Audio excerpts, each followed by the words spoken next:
Welcome to the deep dive. Today we're looking at something that sits right at the intersection of high finance and, well, farming. We're talking about weather bonds. Exactly. We're digging into some research on the optimal design of weather bonds. Our mission here is to see if there's a better way to handle a huge crisis for farmers. The completely unaffordable cost of weather insurance. And the core of the problem, you see, is systemic weather risk. A big drought doesn't just hit one farm, it hits every farm in a region all at once. So the traditional insurance model just can't cope with that. It breaks down completely. And we have, real-world data on this. The study we're looking at points to German farmers who just can't or won't pay the high premiums that insurers are currently asking for. So, okay, let's get into that. Why does that standard reinsurance fall so short? It's not just the price, is it? No, not just the price. You've got really high transaction costs for one, but then you also have things like moral hazard for the insurer and, of course, the risk of default. And the numbers in the source material really bear that out. They do. The price-loss ratios, which is basically the premium you pay versus the expected losses paid out, can be as high as like 1.6 or 1.7 for catastrophe reinsurance. Wow, so you're paying $1.60 for every dollar of expected loss. Exactly. And that massive extra cost, it gets passed directly to the farmer. Which is clearly unsustainable. Yeah. So this academic solution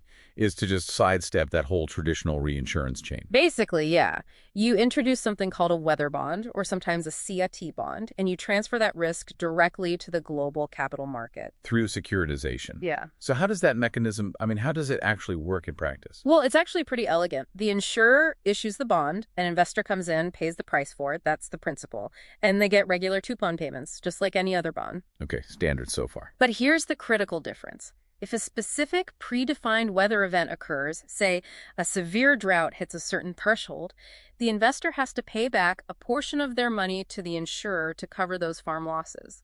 And why on earth would an investor want to take on that kind of volatile risk? Two main reasons, really. High expected returns is one. But the really crucial one for big portfolios is the extremely low correlation with the general stock market. The diversification argument. You got it. A stock market crash doesn't make a drought in Germany more or less likely. It's a completely separate risk profile. So to figure out the sweet spot, to get the design just right, the researchers used a pretty sophisticated framework, didn't they? A 3-agent model. Yeah, a utility maximization model. It's not just about optimizing for pure profit, it's about balancing the risk and benefit for everyone involved, the farmer, the insurer, and the capital market investor. And what did they find? What does the optimal design actually look like? Well, the key finding is that the payments are all proportional. The indemnity payment from the insurer to the farmer is a linear function of the loss. And then the repayment from the investor back to the insurer is also proportional to that same loss. So it's a true loss-sharing rule based on who is best able to absorb the risk at each step. Precisely. But here's where the theory gets really counterintuitive and, frankly, pretty fascinating. Go on.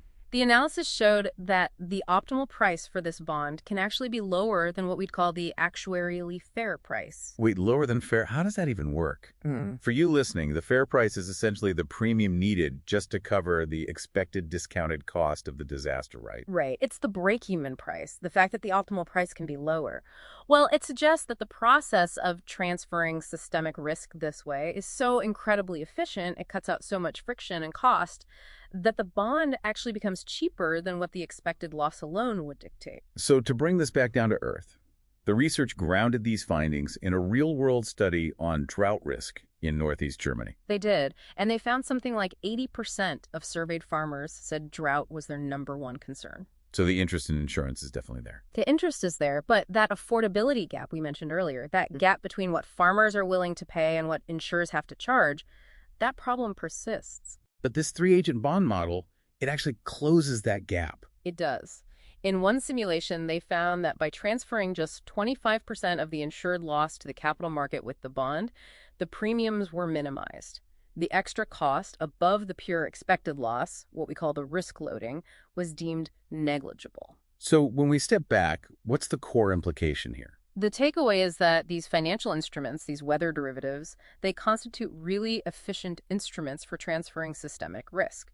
By cutting the reliance on that expensive traditional reinsurance layer, They slash costs for the primary insurer. which ultimately makes coverage affordable for the farmers who need it most. Exactly. It helps close the gap.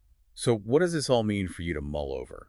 If the optimal price for a risk transfer bond can sometimes be lower than the expected cost of the disaster, what fundamental assumptions about market efficiency and risk pricing does this challenge? And if these private financial instruments can handle systemic risk so efficiently, should governments ever intervene in the insurance market at all?